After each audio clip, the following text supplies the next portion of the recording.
नमस्कार, Byju's exam prep IAS Hindi platform पर आपका स्वागत है। दोस्तों, आज हम लोग 15 मार्च 2023 के दैनिक क्विज की चर्चा करेंगे, जो कि आपके आगामी संघ लोक सेवा आयोग की प्रारंभिक परीक्षा के दृष्टिकोण से लाभदायक सिद्ध हो सकता है। तो पहला प्रश्न दिया गया है कि भारत सरकार द्वारा शुरू किए गए सृजन पोर्टल का उद्देश्य किसे बढ़ावा देना है। तो इसमें एक कथन दिया गया है कि ग्रामीण क्षेत्रों में सुरक्षित प्रसव को, रक्षा उद्योग के स्वदेशीकरण को, सरकारी संविदाओं में पारदर्शिता को, उच्च शिक्षा में नामांकन को। तो इस प्रश्न के उत्तर पर आप लोग विचार कीजिए। इससे संबंधित हम पहले खबरों को देख लेते हैं। तो यहाँ पर आप देख सकते हैं द इंडियन एक्सप्रेस में आई हुई खबर है, जिसमें दिया गया है कि next gen missile vessels to radar, government on local shopping spree for armed force. तो यहाँ पर आप देख सकते हैं कि रडार के लिए अगली पीढ़ी के मिसाइल पोत, जिसमें सशस्त्र बलों के लिए स्थानीय खरीदारी की होड़ में है सरकार। तो दोस्तों, इसके अंतर्गत अधिकारियों ने कहा है कि कई नए अधिग्रहण विचाराधीन हैं और सुरक्षा पर कैबिनेट समिति या रक्षा मंत्रालय से अंतिम मंजूरी मिलने के बाद इस महीने ऑर्डर दिए जाने की संभावना है। तो दोस्तों, यह तो रही खबर। यहाँ पर दिया गया है कि सृजन पोर्टल। तो ये सृजन पोर्टल क्या है? तो सृजन पोर्टल की अगर हम बात करते हैं तो यह रक्षा मंत्री ने स्वदेशी पोर्टल सृजन लॉन्च किया था। और यह कब हुआ था? वर्ष 2020 में यह लॉन्च किया गया था। तो यह एक वन स्टॉप ऑनलाइन पोर्टल है जो विक्रेताओं को स्वदेशीकरण की वस्तुओं के लिए एक्सेस प्रदान करता है।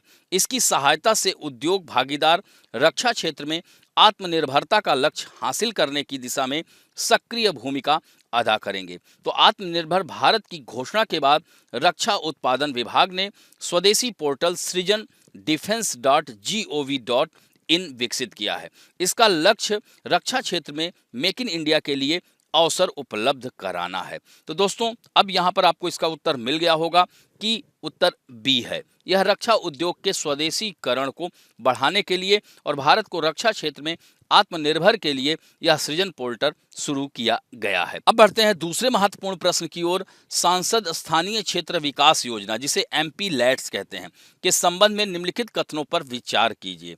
पहला कथन है कि सांसदों को प्रतिवर्ष 1-1 करोड़ रुपए की 5 किस्तों में 5 करोड़ रुपए मिलते हैं। दूसरा कथन है एमपी लैट्स के अंतर्गत प्राप्त निधि व्यपगत है। तीसरा कथन है कि लोकसभा सांसदों को अपने लोकसभा क्षेत्र में जिला प्राधिकरण परियोजनाओं की सिफारिश करनी होती है, जबकि राज्यसभा सांसदों को इस निधि को उस राज्य में खर्च करना होता है जहां से वे सदन के लिए चुने गए हैं। तो इसमें सही कूट का चयन आप लोगों को करना है। तो इसमें आपको बताना है कि केवल एक कथन गलत है, केवल 2 कथन गलत है, या सभी कथन गलत है, या कोई भी कथन गलत नहीं है। तो इस पर आप लोग विचार कीजिए। आइए इससे संबंधित खबर को देखते हैं। तो दोस्तों, दिया गया है कि after concern government corrects MP let's change on allocation of SC/ST areas. यानी चिंता जताने के बाद सरकार ने अनुसूचित जाति जनजाति के क्षेत्रों के लिए आवंटन पर एमपी लैट्स परिवर्तन में सुधार किया है। तो यहाँ पर आप देख सकते हैं कि how does MPLADS work. तो दोस्तों, यह जो सांसद स्थानीय क्षेत्र विकास योजना है यानी एमपी लैट्स, इसे वर्ष 1993 में शुरू किया गया था। योजना के अनुसार सरकार 2.5 करोड़ रुपए की 2 किस्तों में प्रतिवर्ष 5 करोड़ रुपए सीधे संबंधित सांसद के नोडल जिले के जिला प्राधिकरण को जारी किए जाते हैं। दोस्तों, यहाँ पर आप देख सकते हैं यह मेंबर ऑफ पार्लियामेंट है, डिस्ट्रिक्ट अथॉरिटी यानी डिस्ट्रिक्ट कलेक्टर्स यह देख सकते हैं, और यह ministry of statistics and programme implementation यानी सेंट्रल गवर्नमेंट यह देख सकते हैं कि release 5 crore annually in installment of 2.5 crore रुपए ध्यान रखेंगे। और एमपी लैट्स के तहत निधियां केंद्र सरकार और जिला प्राधिकरण दोनों की ओर से गैर व्यापगत योग्य होती हैं। दोस्तों, इस योजना के तहत प्रत्येक लोकसभा सांसद के पास अपने निर्वाचन क्षेत्र यानी उसकी जो कॉन्स्टिट्यूएंसी है उसमें प्रतिवर्ष 5 करोड़ रुपए के कार्यों के लिए जिला कलेक्टर को सुझाव देने का विकल्प है। यहाँ पर देख सकते हैं डिस्ट्रिक्ट कलेक्टर दिया गया है, जबकि राज्यसभा सांसद जिस राज्य से चुने गए हैं उस राज्य के एक या एक से अधिक जिलों में कार्यों की वह सिफारिश कर सकते हैं। चूंकि सांसद जैसे लोकसभा क्या है तो एक जिले में 2-3 सीटें होती हैं, राज्यसभा एक जिला और दूसरे जिले को मिलाकर के सीटों का आवंटन होता है। तो ऐसे में एक या एक से अधिक जिले में कार्यों की सिफारिश राज्यसभा सांसद कर सकते हैं। तो यह यहाँ पर आप देख सकते हैं। तो अब आपको इसका उत्तर देना है। तो देखिए यहाँ पर दिया गया है कि सांसदों को प्रतिवर्ष 1-1 करोड़ रुपए की 5 किस्तों में से 5 करोड़ रुपए मिलते हैं। तो 1-1 करोड़ नहीं, यहाँ पर 2.5 करोड़ होगा। तो पहला कथन तो असत्य हो जाता है। दूसरा है एमपी लैट्स के अंतर्गत प्राप्त निधि व्यपगत है।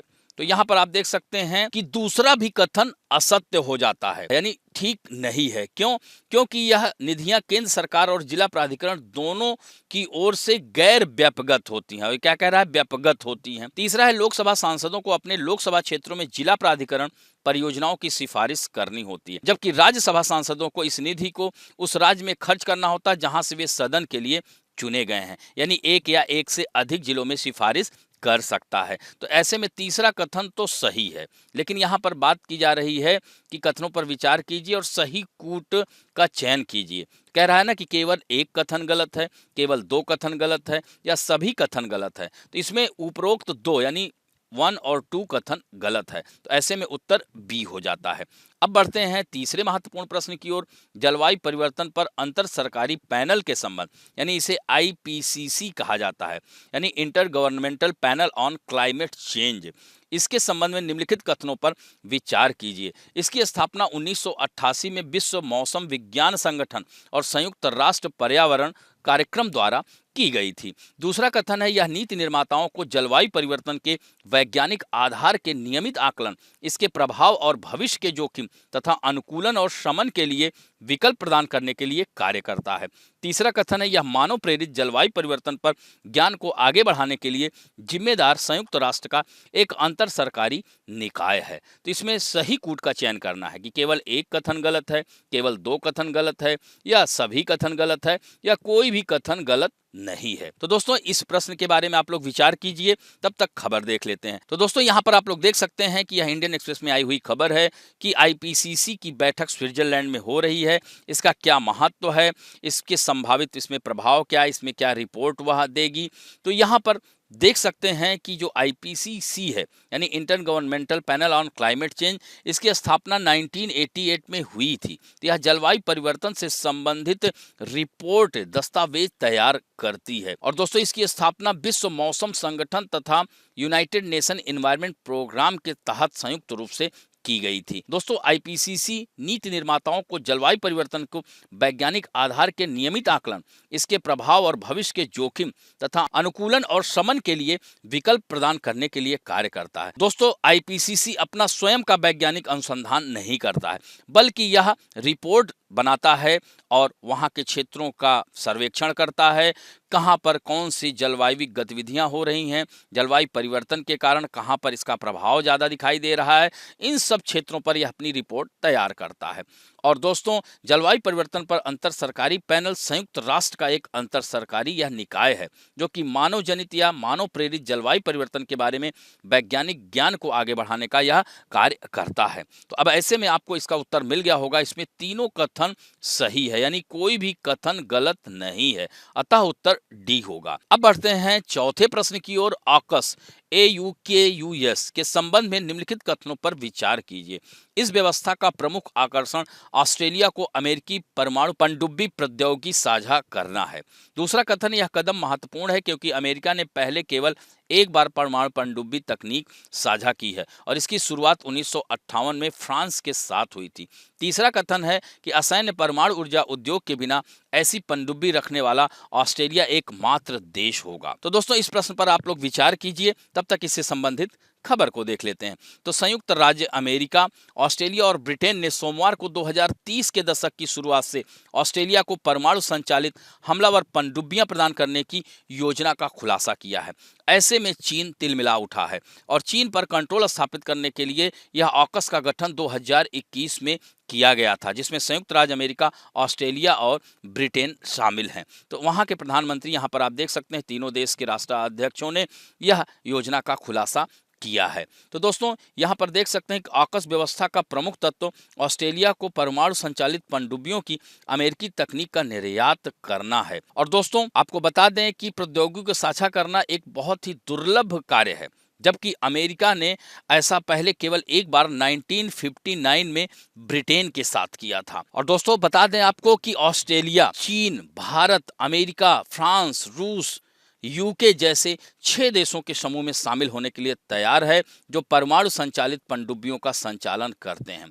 असैनिक परमाणु ऊर्जा उद्योग के बिना ऐसी पनडुब्बी रखने वाला ऑस्ट्रेलिया एकमात्र देश है। तो दोस्तों अगर यह योजना हो जाती है तो ऑस्ट्रेलिया एकमात्र देश होगा जो कि पनडुब्बी संचालन करेगा। तो ऐसे में यहाँ पर आपको उत्तर इसका मिल गया होगा। इसमें पहला कथन तो सही है, दूसरा इसने कहा कि फ्रांस, तो फ्रांस नहीं होगा, इसने ब्रिटेन को साझा किया था, तो दूसरा तो गलत हो गया, तीसरा भी ठीक है। तो ऐसे में 1 और 3 अतः उत्तर डी होगा। अब बढ़ते हैं 5वें प्रश्न की ओर। 2019 में आया हुआ है, निम्नलिखित में से किस उभारदार मूर्ति शिल्प शिलालेख में अशोक के प्रस्तर रूप चित्र के साथ रानियों अशोक उल्लिखित है? कंगनहल्ली, सांची, शाहबाज घड़ी या सोहगौरा?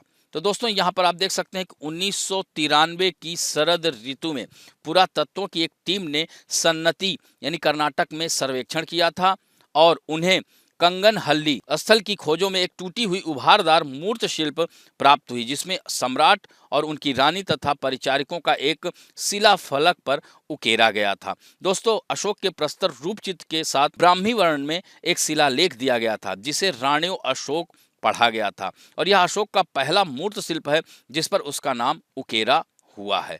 दोस्तों शाहबाज गढ़ी की बात किया जाए तो यह पाकिस्तान में शाहबाज गढ़ी को मौर्य सम्राट अशोक के रॉक एडिट के लिए जाना जाता है दोस्तों। और सांची का स्तूप आपको पता ही होगा कि यह मध्य प्रदेश में सम्राट अशोक द्वारा निर्मित भारत के सबसे पुराने बौद्ध स्मारकों में से एक है। और सोहगौरा की बात की जाए तो सोहगौरा ब्राह्मी लिपि में प्राकृत में लिखा गया एक ताम्र पत्र शिलालेख, इसकी खोज उत्तर प्रदेश के गोरखपुर जिले के एक गांव सोहगौरा में हुई थी। तो इस तरह से इसका उत्तर क्या होगा? ए होगा। अब बढ़ते हैं आज के फैक्ट ऑफ द डे में, हम बात करेंगे समलैंगिक विवाह कानून की। तो यहाँ पर आप देख सकते हैं कि सुप्रीम कोर्ट समलैंगिक विवाह को मान्यता देने के लिए अदालत में दाखिल 15 अर्जियों की सुनवाई कर रहा है।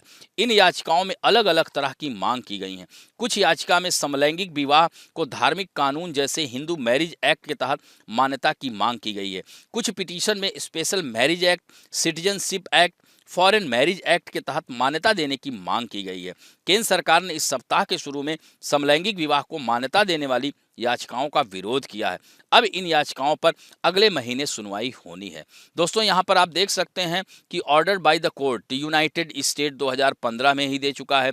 ताइवान एशिया का पहला देश है जिसने जो है समलैंगिक विवाह कानून को मान्यता दी है। इसी तरह से कोस्टा रिका में 2020 में, साउथ अफ्रीका, ऑस्ट्रिया और इस तरह से देख सकते हैं कि driven by lawmakers Australia, Ireland, Switzerland, यानी यहाँ पर देख सकते हैं कि वहाँ की parliament pass a law recognising same sex marriage after a nationwide referendum in 2017। इसी तरह से 2010 में अर्जेंटीना, कनाडा, जर्मनी, तो इसे भी आप लोग देखिएगा। तो दोस्तों हम अपने भारत के संदर्भ में अगर हम बात करें तो सामान्य कानून के तहत ये मामला एकदम सीधा है। दोस्तों सुप्रीम कोर्ट ने वर्ष 2018 में नवतेज जौहर केस में समलैंगिक संबंधों की अपराध की श्रेणी से बाहर कर दिया था। तो अब सवाल उठता है कि सरकार ने आखिर कोर्ट में किस बिना पर इसका विरोध किया है। तो सरकार ने तर्क दिया है कि शादी महिला और पुरुष के बीच पारंपरिक रिश्तों का संबंध होता है, यह भविष्य का पारंपरिक रिश्ता होता है। हालांकि केंद्र ने साथ ही कोर्ट में यह भी तर्क दिया है कि विधायिका ही इस तरह के मामलों पर कोई फैसला कर सकती है और कोर्ट का इस मामले में कोई अधिकार नहीं है और यह सही नहीं है।